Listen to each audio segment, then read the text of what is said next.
ஸலாத்து தௌபா, நஃபிலான ஒரு தொழுகை. அந்த தௌபாவுக்கான தொழுகை அப்படின்னா என்ன?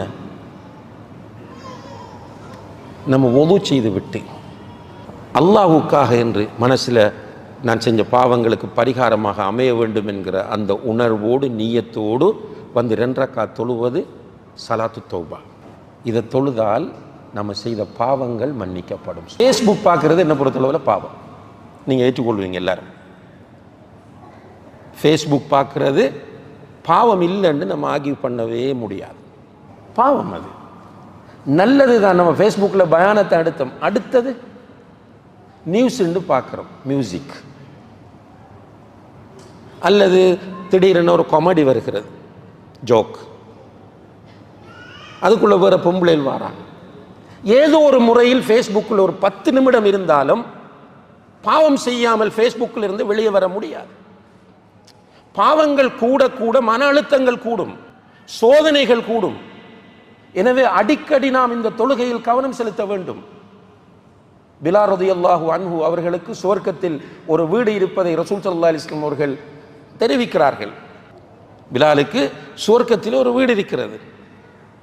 எதனால் என்று கேட்டபோது அவர் சொல்லுகிறார், யா ரசூலல்லாஹ், நான் ஒது செஞ்சார் 2 ரக்காத் தொழுவேன். சுப்ஹானல்லாஹ், கஷ்டம் இல்லை சார், இதெல்லாம் சிம்பிள்.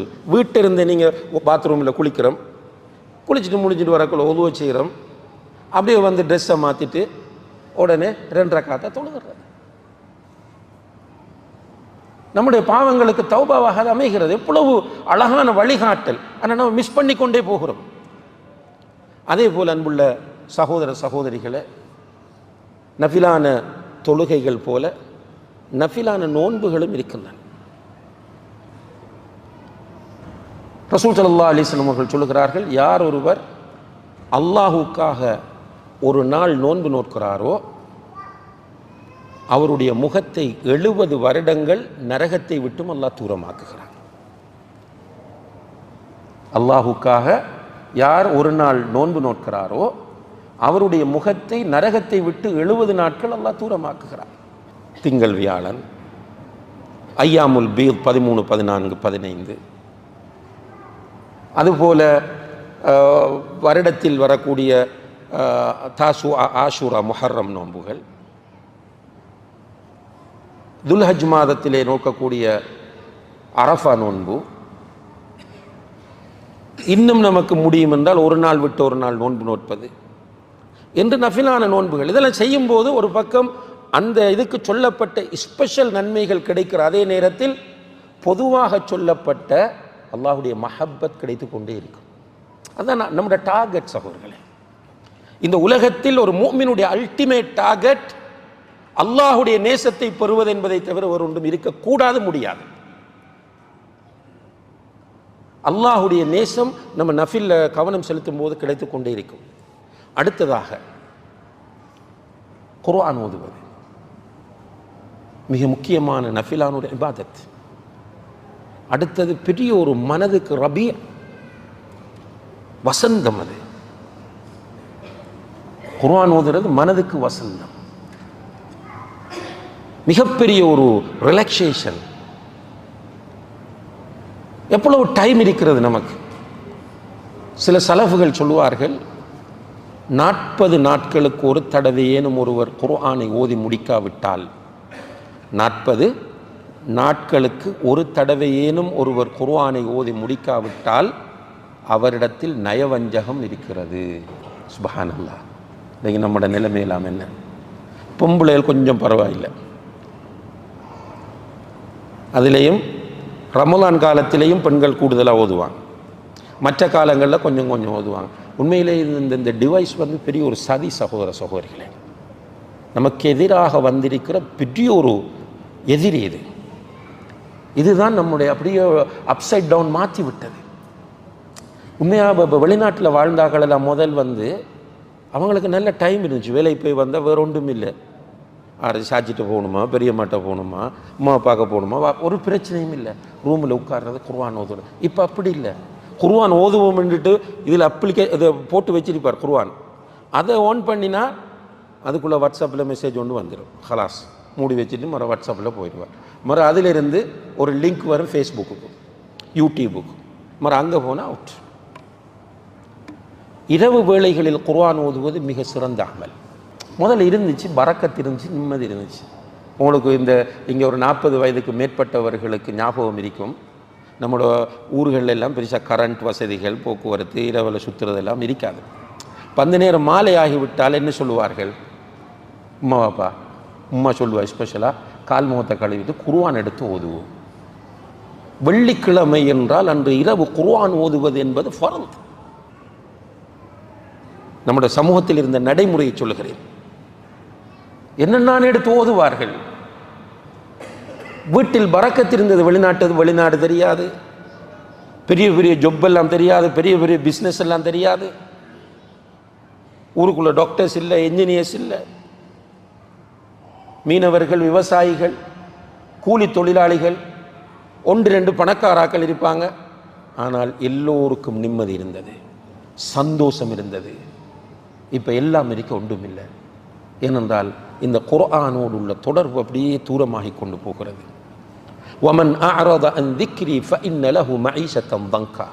அல்லாஹ் குர்ஆனில் சொல்றான், என்னுடைய திக்ராகி இந்த குர்ஆனை புறக்கணித்தால் அவருக்கு நெருக்கடியான வாழ்க்கையை நான் கொடுப்பேன் என்று சொல்கிறான். வருது பெரிய சம்பளம், நிம்மதி இல்லை, தூக்கம் இல்லை, நிறைய சொத்துக்கள் இருக்கு, நிம்மதி இல்லை. குர்ஆனோடு நெருங்கி பாருங்கள், நிச்சயமாக நமக்கு மிகப்பெரிய மாற்றத்தை வாழ்க்கையில் காணலாம். வீட்டில் குர்ஆன் ஓதினால் வீட்டுக்குள்ளே இருந்து ஷைத்தான் ஓடுறான், மலக்குகள் வராங்க. சுப்ஹானல்லாஹ். ஹதீஸ் நான் சொல்றது. குர்ஆன் ஓதினம் என்றால் ஷைத்தான் வீட்டை விட்டு விரண்டோடுவான், மலக்குகள் இறங்குகிறார்கள்.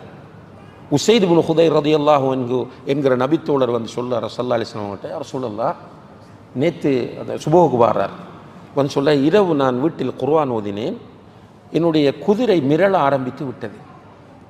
நான் திரும்ப திரும்ப ஓதினேன், வேகமாக மிரண்டது, இந்த கட்டுக்கடங்காமல் மிரள ஆரம்பித்தது. அப்போ எனக்கு பயம் வந்துட்டு இந்த குதிரை பிச்சுட்டு வந்து என்னுடைய மகன் எஹியாவை மிரிச்சிடுமோன்ற பயத்தில் நான் ஓதுவதை நிறுத்தினேன் என்று சொல்லும்போது ரசூலுல்லாஹி அலைஹி வஸல்லம் அவர்கள் சொன்னார்கள், உசைதே நீ குர்ஆன் ஓத ஓத உன்னுடைய வீட்டுக்குள் மலக்குகள் இறங்கி கொண்டிருந்தார்கள், அதை அந்த குதிரை பார்த்தது, அதனால் தான் குதிரை மிரண்டது. அப்போ வீட்டுக்குள்ள மலக்குகள் வந்தால் தான் கணவன் மனைவிக்கு இடையில் ஒரு அண்டர்ஸ்டாண்டிங், பெற்றோர் பிள்ளைகளுக்கு இடையில் ஒரு மஹப்பத். உண்மையில் நம்ம என்ன நினைக்கிறோம் என்றால், காசு, சர்டிஃபிகேட், ஸ்கூல், என்ற புள்ள அந்த ஸ்கூலில் படித்த, எங்கள்கிட்ட அந்த சொத்து இருக்கு, எங்களோட வீட்டில் இந்த சோஃபா, அந்த ஸ்டைல், இதில் நிம்மதி என்பது மனதில் உள்ளது. அந்த நிம்மதியை தருவதற்கு மிக முக்கியமான ஒரு வழியாக இருப்பது இந்த குர்ஆன். எனவே வீட்டில் குர்ஆன் ஓதுங்கள். பேச்சுலர்ஸாக இருக்கிறவர்கள் குர்ஆனோடு நெருக்கமான தொடர்பை ஏற்படுத்துங்கள். ஒரு நாளைக்கு நீங்கள் ஒரு அரை மணித்தியாலம் இருந்தால், அன்புள்ள சகோதரர்களே, ஒரு 50 தொடக்கம் 100 வரை உள்ள வசனங்களை நீங்கள் ஓதலாம். இன்ஷா அல்லாஹ் அரை மணித்தியாலம் இருந்தால். ஒரு நாளைக்கு அரை மணித்தியாலம் ஏன் ஒதுக்கல? நமக்கு குர்ஆன் ஓதுவதற்கு, இந்த ஃபேஸ்புக் பார்க்கறதுக்கு, ஃபோன் பார்க்கறதுக்கு பல மணி நேரங்களை ஒதுக்கக்கூடிய நாம் நாளை மறுமையிலே மஹ்ஷரிலே அல்லாஹு தஆலா சூரியனை நம்முடைய தலைக்கு 1 மைலுக்கு அப்பால் கொண்டு வந்து நிறுத்துகிற போது அவனுடைய நீதிமன்றம் வந்துவிடும். அல்லாஹ் வருவான், நம்ம ஒவ்வொருவரையும் அழைத்து விசாரிப்பான். அந்த நேரத்தில் அல்லாஹ் கேட்கிற 4 முக்கியமான கேள்விகளில் ஒன்று, உன்னுடைய வாலிபத்தை எப்படி கழித்தாய், உன்னுடைய ஆயுளை எப்படி கழித்தாய். நம்ம பதில் சொல்லப்படாது அல்லாஹ் கிட்ட. யா அல்லாஹ், நான் குர்ஆன் ஓதுவேன், ஒவ்வொரு நாளும் அரை மணி நேரங்கள் நான் குர்ஆன் ஓதுகிற வழக்கத்தோடு இருந்தேன். ஓதி பாருங்க, ஃப்ளைட்டில் போகக்குள்ளே ஓதணும் போல இருக்கும், காரில் போகும்போது மோத வேண்டும் போல என்றால் அதில் உள்ள டேஸ்ட் தனி. ஏனென்றால் அது சவுந்தரராஜனுடைய பாட்டோ எஸ்பிபியோடைய பாட்டோ கிடையாது, ரப்புல் ஆலமீனுடைய கலாம். அது பிரபஞ்சங்கள் அனைத்தையும் படைத்து இந்த பிரபஞ்சத்தில் உள்ள அனைத்தையும் நிர்வகித்துக் கொண்டிருக்கக்கூடிய, குன் என்கிற ஒரே வார்த்தையில் இந்த உலகத்தையே மாற்றுவதற்கு சக்தி பெற்ற, நெருப்பு சுடும் என்கிற அந்த தத்துவத்தை மாற்றி நெருப்பை குளிராக்கிய, கடலிலே மனிதன் நடக்க முடியாது என்கிற அந்த தத்துவத்தை மாற்றி கடலிலே பாதை அமைத்து கொடுப்பதற்கு சக்தி பெற்ற அந்த ரப்புல் ஆலமீனுடைய கலாம் தான் இந்த குர்ஆன். ஒவ்வொன்றும் அல்ஹம்துலில்லாஹி ரப்பில் ஆலமீன் என்றால் அல்லாஹ் பேசிய வார்த்தைகள் தான் இந்த குர்ஆன். எனவே அல்லாஹ்வுடைய குர்ஆனை ஓத ஓத ஓத பரக்கத்து வரும், நிம்மதி வரும், பொருளாதாரம் வரும், ரஹ்மத் வரும், கஷ்டம் நீங்கும், பிரச்சனை நீங்கும், நோய் நீங்கும், எல்லாமே நமக்கு சந்தோஷமாக இருக்கும். ஆனால் நம்ம ரெடி இல்லை என்பதுதான் இங்கே இருக்கிற பிரச்சனையாகும். எனவே அன்புள்ள சகோதர சகோதரிகளே, ஒரு நியத்து வையுங்கள், அந்த ரப்புல் ஆலமீனுடைய மஹப்பத் எனக்கு தேவை. அந்த ரப்புல் ஆலமீனுடைய மஹப்பத்தை நான் பெற வேண்டும் என்றால் ஃபர்தான வணக்கங்களை செய்கிற அதே நேரத்தில் நஃபிலான வணக்கங்களில் நான் கவனம் செலுத்த வேண்டும். அந்த நஃபிலிலே சுன்னத்தான தொழுகைகள், நோன்பு, குர்ஆன் ஓதுவது.